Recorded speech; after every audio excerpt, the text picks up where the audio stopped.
All right then, love. I could be this lady with this voice.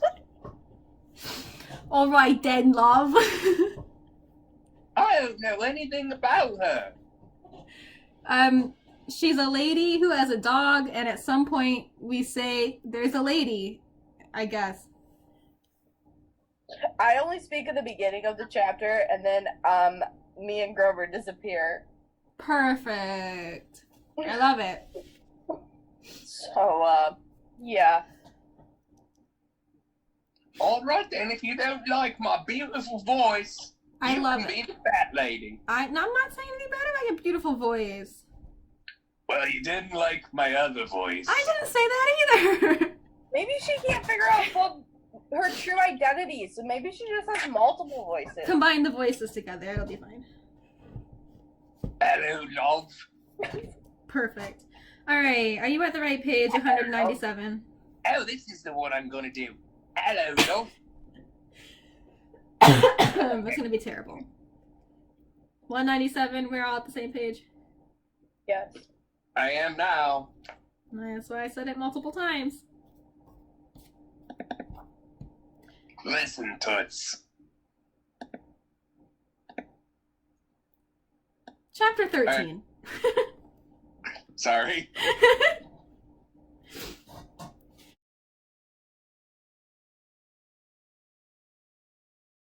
Chapter 13. I plunge to my death. We spent 2 days on the Amtrak train, heading west through hills, over rivers, past amber waves of grain. We weren't attacked once, but I didn't relax. I felt that we were traveling around in a display case, being watched from above and maybe from below, that something was waiting for the right opportunity.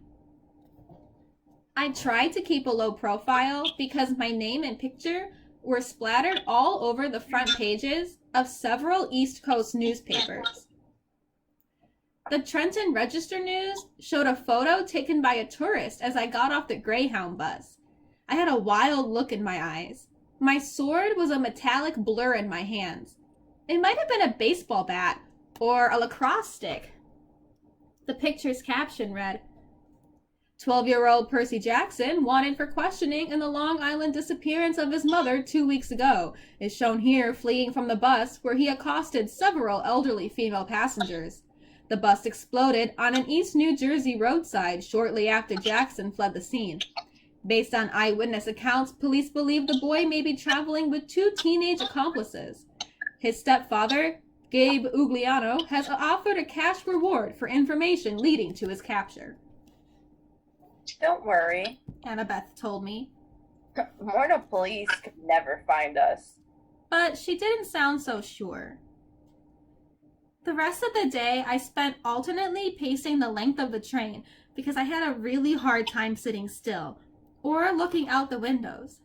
Once, I spotted a family of centaurs galloping across a wheat field, bows at the ready as they hunted lunch. The little boy centaur, who was the size of a second grader on a pony, caught my eye and waved. I looked around at the passenger car, but nobody else had noticed. The adult riders all had their faces buried in laptop computers or magazines. Another time, toward evening, I saw something huge moving through the woods. I could have sworn it was a lion, except that lions don't live wild in America. And this thing was the size of a Hummer. Its fur glinted gold in the evening light, then it leapt through the trees and was gone. Our reward money for returning Gladiola the poodle had only been enough to purchase tickets as far as Denver. We couldn't get berths in the sleeping car, so we dozed in our seats. My neck got stiff. I tried not to drool in my sleep since Annabeth was sitting right next to me. Grover kept snoring and bleating and waking me up. Once, he shuffled around and his fake foot fell off. Annabeth had to stick it back on before any of the other passengers noticed. So, Annabeth asked me once we'd gotten Grover's sneaker readjusted. who wants your help? What do you mean? When you were asleep just now, you mumbled. I won't help you. Who are you dreaming about? I was reluctant to say anything. It was the second time I dreamed about the evil voice from the pit. But it bothered me so much, I finally told her. Annabeth was quiet for a long time. That doesn't sound like Hades. He always appears on a black throne, and he never laughs. He offered my mother in trade. Who else could do that? I guess if he meant help me rise from the underworld, if he wants war with the Olympians. But why ask you to bring him the Master Bolt if he already has it? I shook my head, wishing I knew the answer. I thought about what Grover had told me, that the Furies on the bus seemed to have been looking for something. Where is it? Where? Maybe Grover sensed my emotions. He snorted in his sleep, muttered something about vegetables, and turned his head. Annabeth readjusted his cap so it covered his horns. Percy, you can't barter with Hades. You know that, right? He's deceitful, heartless, and greedy. I don't care if his kindly ones weren't as aggressive this time. This time? I asked. You mean you've run into them before? Her hand crept up to her necklace. She fingered a glazed white bead painted with the image of a pine tree, one of her clay end-of-summer tokens. Let's just say I've got no love for the Lord of the Dead. You can't be tempted to make a deal for your mom. Well, what would you do if it was your dad? That's easy, she said. I'd leave him to rot. You're not serious. Annabeth's gray eyes fixed on me. She wore the same expression she'd worn in the woods at camp, the moment she drew her sword against the hellhound. My dad's resented me since the day I was born, Percy, she said. He never wanted a baby. When he got me, he asked Athena to take me back and raise me on Olympus because he was too busy with his work. She wasn't happy about that. She told him heroes had to be raised by their mortal parents. But how, I guess you weren't born in a hospital. I appeared on my father's doorstep in a golden cradle carried down from Olympus by Zephyr, the west wind. You'd think my dad would remember that as a miracle, right? Like maybe he'd take some digital photos or something, but he always talked about my arrival as if it were the most inconvenient thing that had ever happened to him. When I was 5, he got married and totally forgot about Athena. He got a regular mortal wife and had 2 regular mortal kids and tried to pretend I didn't exist. I stared out of the train window. The lights of a sleeping town were drifting by. I wanted to make Annabeth feel better, but I didn't know how. My mom married a really awful guy, I told her. Grover said she did it to protect me, to hide the scent of a human family. Maybe that's what your dad was thinking. Annabeth kept worrying at her necklace. She was pinching the gold college ring that hung with the beads. It occurred to me that the ring must be her father's. I wondered why she wore it, if she hated him so much. He doesn't care about me, she said. His wife, my stepmom, treated me like a freak. She wouldn't let me play with her children. My dad went along with her. Whenever something dangerous happened, something with monsters, they would both look at me resentfully like, how dare you put our family at risk? Finally, I took the hint. I wasn't wanted. I ran away. How old were you? Same age as when I started camp. 7. But you couldn't have gotten all the way to Half-Blood Hill by yourself. Not alone, no. Athena watched over me, guided me toward help.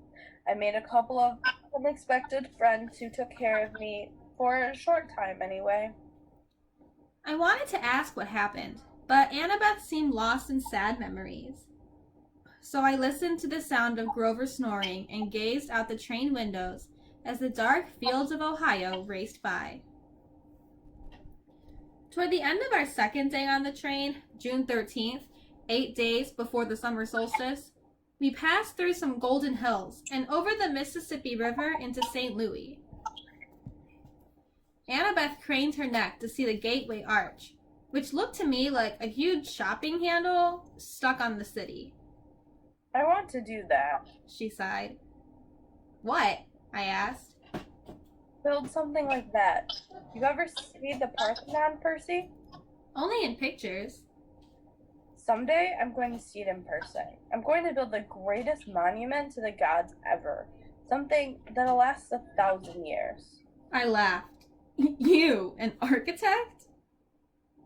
I don't know why, but I found it funny. Just the idea of Annabeth trying to sit quietly and draw all day. Her cheeks flushed. Yes, an architect. Athena expects her children to create things, not just tear them down, like a certain god of earthquakes I could mention. I watched the churning brown water of the Mississippi below. Sorry, Annabeth said. that was mean. Can't we work together a little? I pleaded. I mean, didn't Athena and Poseidon ever cooperate? Annabeth had to think about it. I guess. The chariot? She said tentatively. My mom invented it, but Poseidon created horses out of the crest of waves, so they had to work together to make it complete. Then we can cooperate too, right? We rode into the city, Annabeth watching as the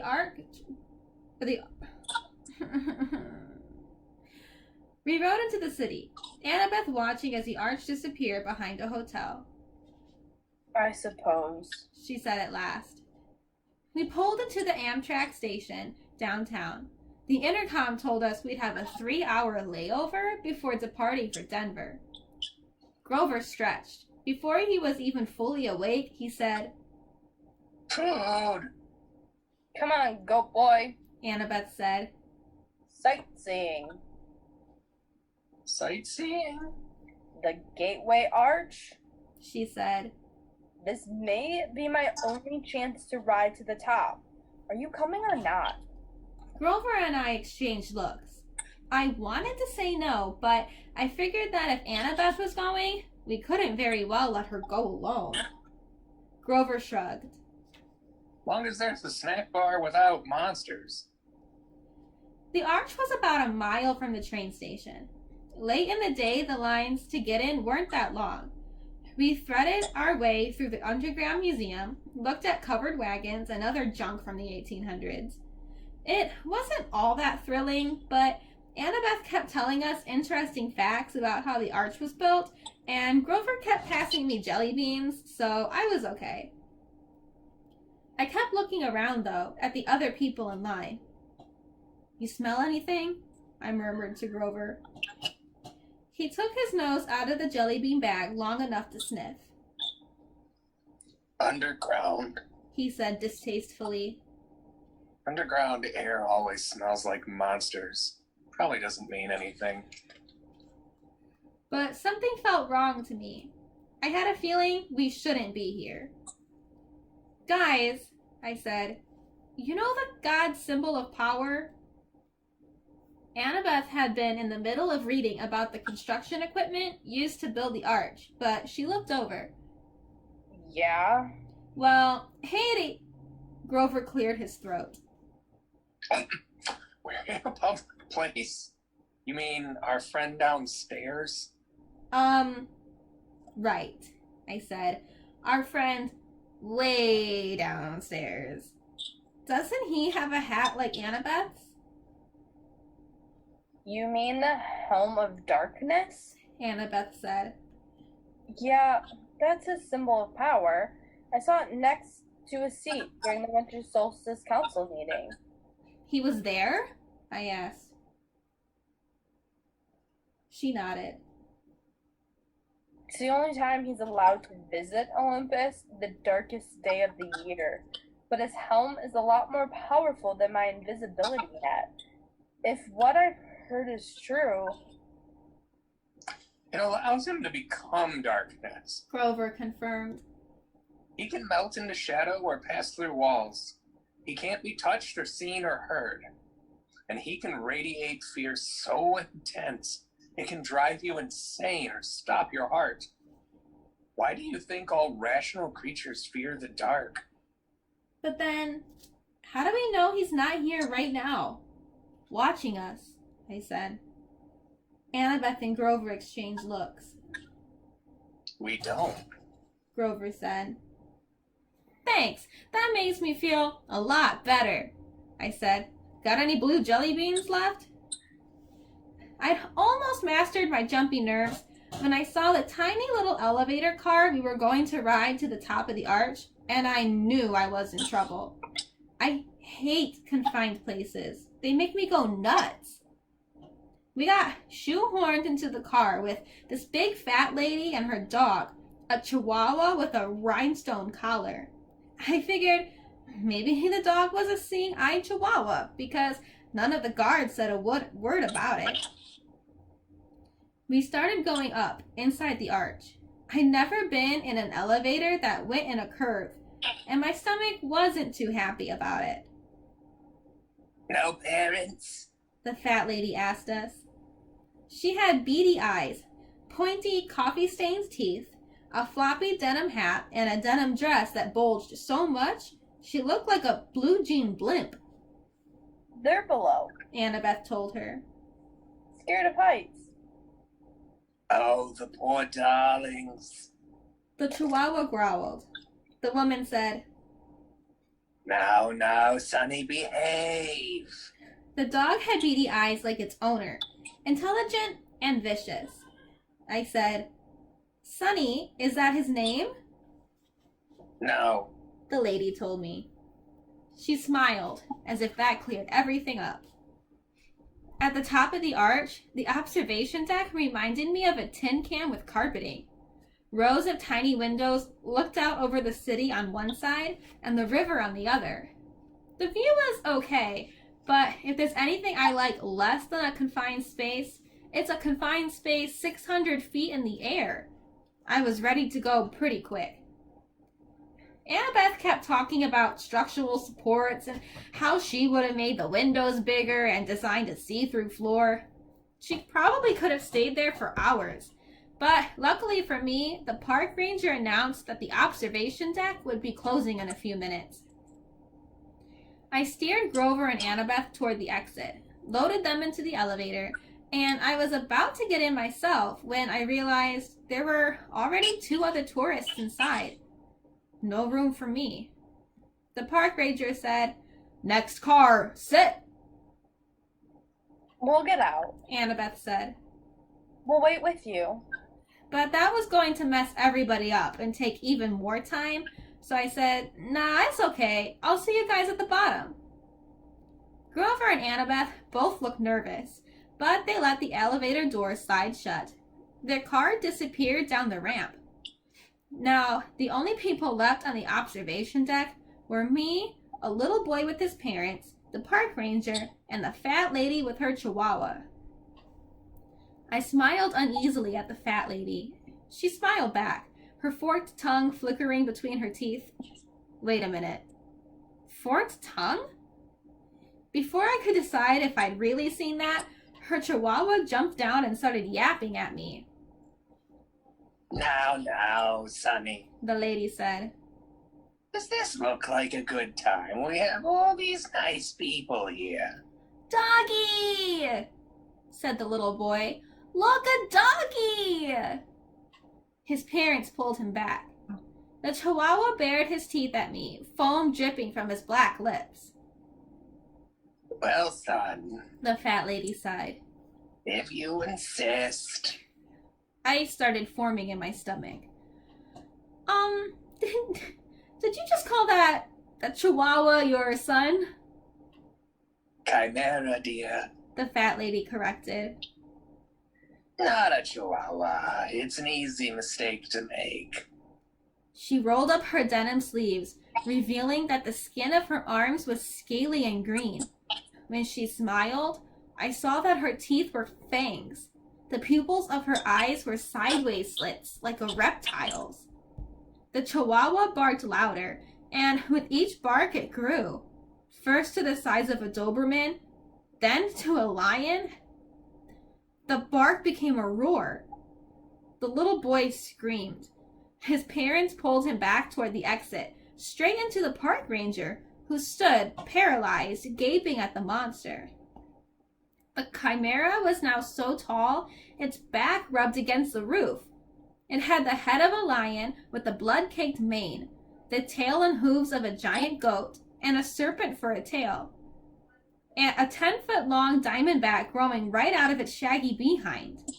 The rhinestone dog collar still hung around its neck, and the plate-sized dog tag was now easy to read. Chimera, rabid, fire-breathing, poisonous. If frowned, please call Tartarus extension 954. I realized I hadn't even uncapped my sword. My hands were numb. I was 10 feet away from the chimera's bloody maw, and I knew that as soon as I moved, the creature would lunge.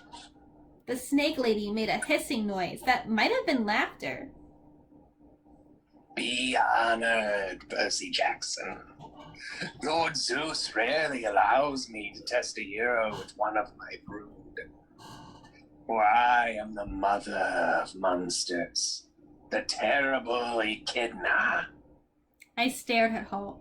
All I could think to say was, "Isn't that a kind of anteater?" She howled, her reptilian face turning brown and green with rage. I hate when people say that. I hate Australia, naming that ridiculous animal after me. For that, Percy Jackson, my son shall destroy you.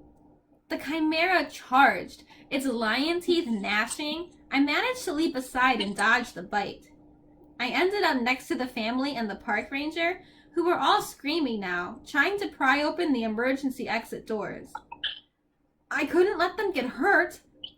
I uncapped my sword, ran to the other side of the deck, and yelled, "Hey, Chihuahua!" The chimera turned faster than I would have thought possible. Before I could swing my sword, it opened its mouth, emitting a stench like the world's largest barbecue pit, and shot a column of flame straight at me. I dove through the explosion. The carpet burst into flames. The heat was so intense, it nearly seared off my eyebrows. Where I had been standing a moment before was a ragged hole in the sides of the arch, with melted metal steaming around the edges. Great, I thought. We just blowtorched a national monument. Riptide was now a shining bronze blade in my hands, and the chimera turned. I slashed at its neck. That was my fatal mistake. The blade sparked harmlessly off the dog collar. I tried to regain my balance, but I was so worried about defending myself against the fiery lion's mouth, I completely forgot about the serpent tail until it whipped around and sank its fangs into my calf. My whole leg was on fire. I tried to jab Riptide into the chimera's mouth, but the serpent tail wrapped around my ankles and pulled me off balance, and my blade flew out of my hand, spinning out of the hole in the arch and down toward the Mississippi River. I managed to get to my feet, but I knew I had lost. I was weaponless. I could feel deadly poison racing up to my chest. I remember Chiron saying that Anaklusmos would always return to me, but there was no pen in my pocket. Maybe it had fallen too far away. Maybe it only returned when it was in pen form. I didn't know, and I wasn't going to live long enough to figure it out. I backed into the hole in the wall. The chimera advanced, growling, smoke curling from its lips. The snake lady, Echidna, cackled. They don't make heroes like they used to, eh, son? The monster growled. It seemed in no hurry to finish me off now that I was beaten. I glanced at the park ranger and the family. The little boy was hiding behind his father's legs. I had to protect these people. I couldn't just die. I tried to think, but my whole body was on fire. My head felt dizzy. I had no sword. I was facing a massive, fire-breathing monster and its mother. And I was scared. There was no place else to go, so I stepped to the edge of the hole. Far, far below, the river glittered. If I died, would the monsters go away? Would they leave the humans alone? If you are the son of Poseidon, The echidna hissed. you would not fear water. Jump, Percy. Show me that water will not harm you. Jump and retrieve your sword. Prove your bloodline. Yeah, right, I thought. I'd read somewhere that jumping into water from a couple of stories up was like jumping onto solid asphalt. From here, I'd splatter on impact.